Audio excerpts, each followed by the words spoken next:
Marnie Swedberg from womenspeakers.com here with a very quick training tutorial on 30 word wonders. This is the fastest way for you to get a planner's attention and actually get a call.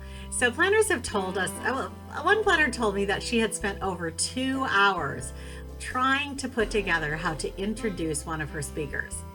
That's just a shame because ladies, nobody knows you better than you.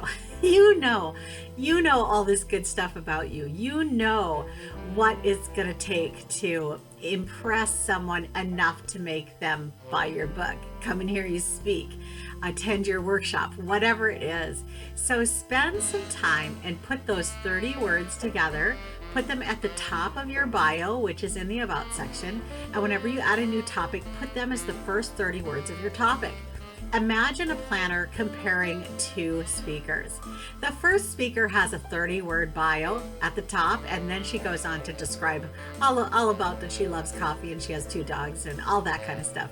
And then you have another speaker who starts with all of the other stuff. She has some dogs and she loves coffee. And now, scattered throughout her long bio, you're going to find out there are some things about her, like she's written 6 books or, whatever. Put that at the top. Get your great stuff right at the top and include it in that 30 words that she can then copy and paste right into her program. Do the work for her, and she will be much more likely to trust you to do the hard work of getting ready for her event. So this is my big tip for the day, 30 word wonders. As you take the time to do her work for her, which is actually your work and you just didn't know it. If you take time to do that, you will bubble to the surface as one of the professionals that she really wants to work with. Okay, have a great day.